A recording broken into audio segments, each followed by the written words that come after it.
Daniela Rodriguez, and I am a student at UTPA, and I'm here with Lisa Villegas, a meteorologist from Channel 5. Today I'm interviewing Lisa as a part of my class requirement. Lisa, can you tell us a little bit about your background?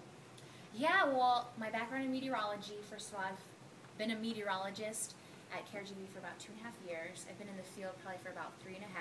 So I'm still new. I'm still an early career woman, I guess you could say. And I went to school at Embry-Riddle Aeronautical University. Got a 4-year degree in meteorology. I've always loved weather. And before that, I was just a high school student, singing in the choir and dancing. I was a ballerina for a while, toured Europe. So I have a big, wide background as far as being in musical theater and on stage. So I had that presence, and I always loved science. So it was just the perfect combination of the two that brought me here. How has social media changed your profession? I think it's changed a lot as far as, I guess, being a role model. You can't just put anything on social media. It's all about your image, especially when you're on TV. So I think that has made me really not put a lot on social media. And what I put on there, I make sure I go everything as far as my spelling is concerned, or if it's appropriate, if people get offended by it. It's affected a lot, but I think it's for the best, and it's for the better for everybody. I agree. Yeah. You have to. You have to watch what you put on there. Yes.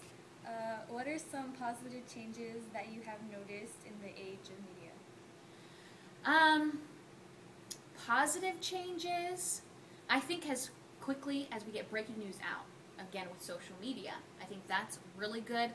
I think a lot more people are on Facebook and Twitter, and they're able to get the news and the weather if there's something breaking a lot quicker nowadays than they were in the past. It was a lot harder to break out and get the news out, especially with us, every reporter, including meteorology, whether it's breaking weather, breaking news, we all have our own type of feed, and we use our main one, and we just spread the word, and it's a lot faster nowadays.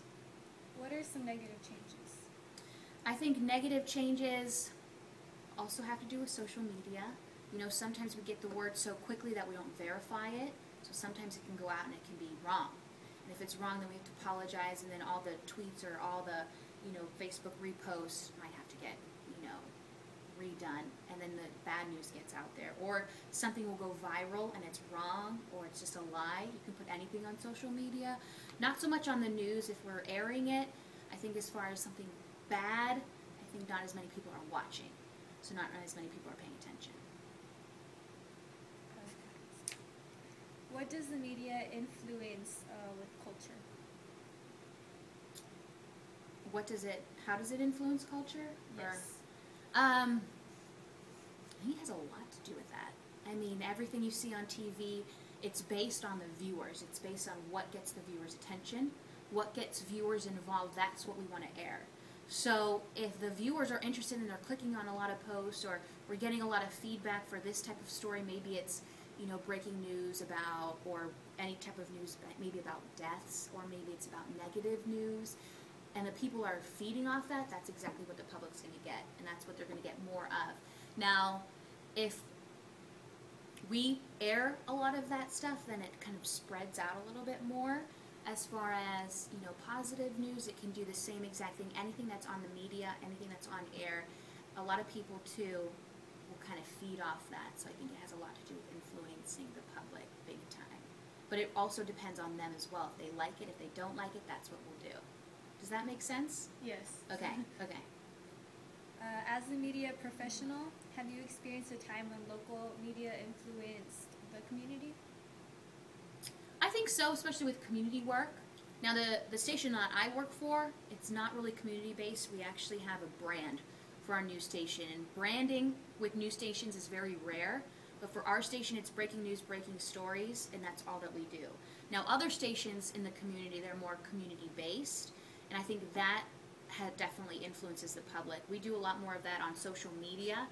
Now, if we're doing like fundraising, or we did Easter seals last weekend, that was really helping the community. I think that really got a great outreach.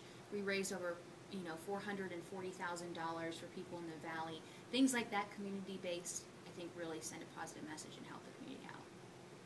How can a person looking to break into a career like yours begin? Well, this is what I did. I was actually a part of newsblues.com. Have you heard of that? No. Okay, it's really good for you guys to get involved in newsblues.com, and they have every station listed. And I would click on every single station in every single market, which is a lot. And I would click on that every day and look for an opening. And I would use that to my advantage, and I would send out reels every day. When I graduated from college, it took me about a month to find a job, but every day I spent about 4 hours looking, and I spent about an hour going to the post office, sealing up my reel and sending that in. I also asked my teacher. I had a couple mentors who were great teachers who helped me and gave me some ins as far as people who went to our school. It's all about networking. It's all about connecting. It's all about who you know, especially if you know people in the news, or if you know the news director. It's really the news director you want to get in. If you know someone in it, keep sending them your stuff. Annoy them, because they're not going to pay attention to you. Just annoy them. They'll know, and they'll know you're serious about it if you continue to do it.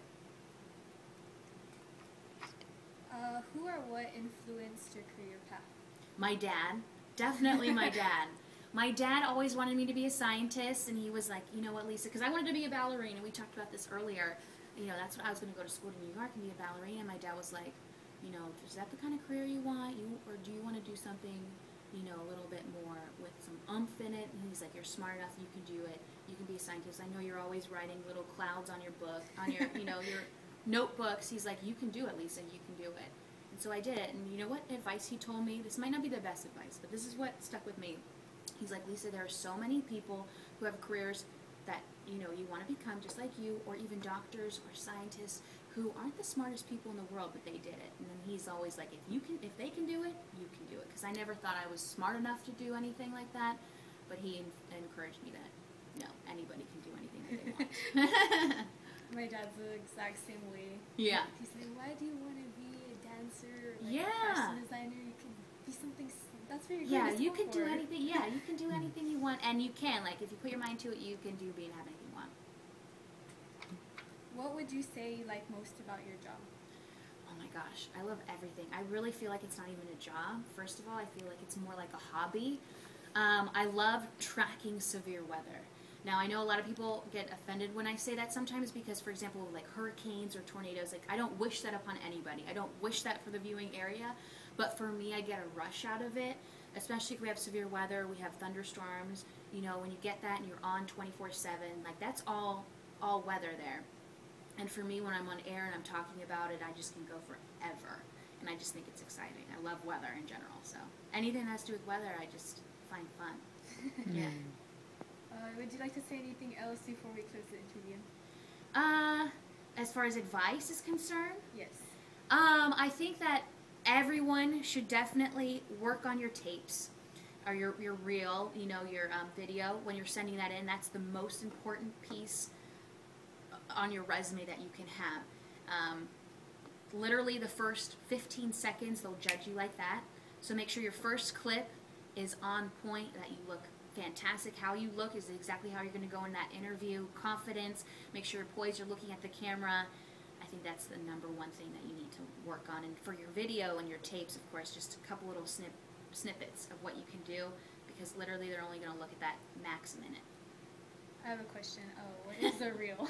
Oh, okay, I'm sorry. A reel is you send in not only your resume and your background, and of course you have your degree, but you send in a tape of your experience. So if you're getting into reporting, or if you're getting into meteorology, you're going to send them some of your work. So when you're going out and you're interviewing people, you want to get clips of you